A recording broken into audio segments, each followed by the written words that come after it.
Salut les espadas. Vous vous êtes sûrement déjà posé la question, comment Yoruichi fait-elle pour se transformer en chat? Est-ce que c'est grâce à une invention créée par Urahara? Est-ce que c'est lié au clan de Komamura? Ou alors est-ce que c'est grâce à un artefact secret du clan Shin'uin? Eh bien aujourd'hui, nous connaissons enfin la réponse, grâce à un fan qui a posé la question directement à Kubo dans le Club Outside. Et tenez-vous bien, la réponse est... En fait, elle a appris à développer cette technique toute seule car, je cite, c'était pour sortir du manoir en douce. Voilà, simple, efficace. Bon allez, salut, abonne-toi. Non, je déconne, il y a quand même 2-3 trucs à dire sur le sujet là quand même. Bon, déjà, je reste convaincu que cette technique est liée à sa fonction d'espionne, car je rappelle quand même qu'elle est la capitaine de la 2e division, la division spécialisée et responsable du service d'espionnage de la Soul Society. Donc je pense pas que ce soit totalement un hasard que quelqu'un qui fasse partie de cette division puisse maîtriser cette technique. Elle l'a sûrement inventée à la base pour de l'espionnage, pour récolter des informations, des choses comme ça. Puis elle aurait fini par la suite par l'utiliser pour se barrer du manoir en douce. Car on voit bien que Yoruichi dans les flashbacks a l'air de trouver sa position de chef de clan très contraignante. Ce qui expliquerait pourquoi elle se serait mise à utiliser une technique qu'elle a inventée à la base pour de l'espionnage, pour pouvoir se barrer en douce. En tout cas, ça fait bizarre de se dire que Yoruichi, on sait tous que quand elle parle de se barrer en douce, c'était sûrement pour aller voir Urahara, car on voit bien que pendant leur jeunesse, ils se fréquentaient énormément. En fait, cette anecdote est plutôt amusante, ça me fait penser. J'ai l'impression qu'on parle d'une adolescente qui se barre du toit de sa maison le soir pendant que ses parents dorment pour aller voir son mec.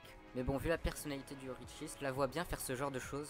Je trouve que la réponse de Kubo est plutôt logique vu la personnalité du Yoruichi. En tout cas, Kubo ne nous dit clairement pas tout, car cette technique est clairement liée à la métamorphose qu'elle utilise contre Askin Naak-Levar dans le dernier arc de Bleach. Là, elle ne se métamorphose pas vraiment en chat, mais c'est plutôt sa personnalité qui devient celle d'un chat. Donc il semblerait que même cette métamorphose spécialisée pour le combat soit liée à sa transformation en chat. En tout cas, ce qui est sûr, c'est que la transformation en chat de Yoruichi a eu plus d'impact que juste vouloir se barrer du manoir. Bref, voilà ce que je pense de cette anecdote. En tout cas, c'est toujours bon à savoir. Dites-moi en commentaire ce que vous en pensez, si ça se trouve, ça vous inspirera de meilleures idées que les miennes.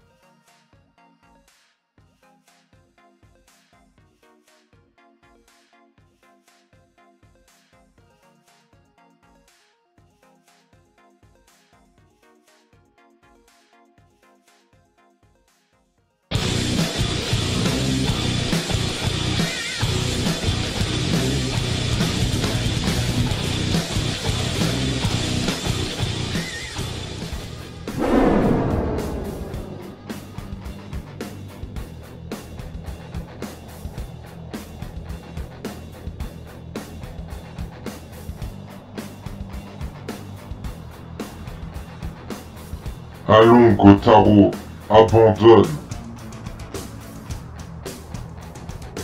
Nous nous affrontons depuis tout à l'heure.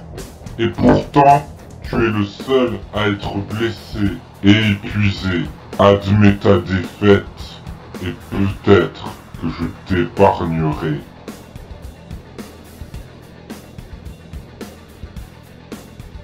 Ce combat est encore loin d'être terminé.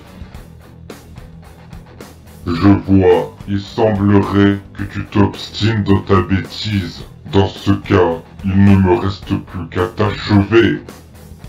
Les amis, j'ai besoin de votre aide. Abonnez-vous, likez et commentez les vidéos pour me donner de la force. Grâce à votre aide, ensemble, on arrivera à vaincre l'algorithme YouTube.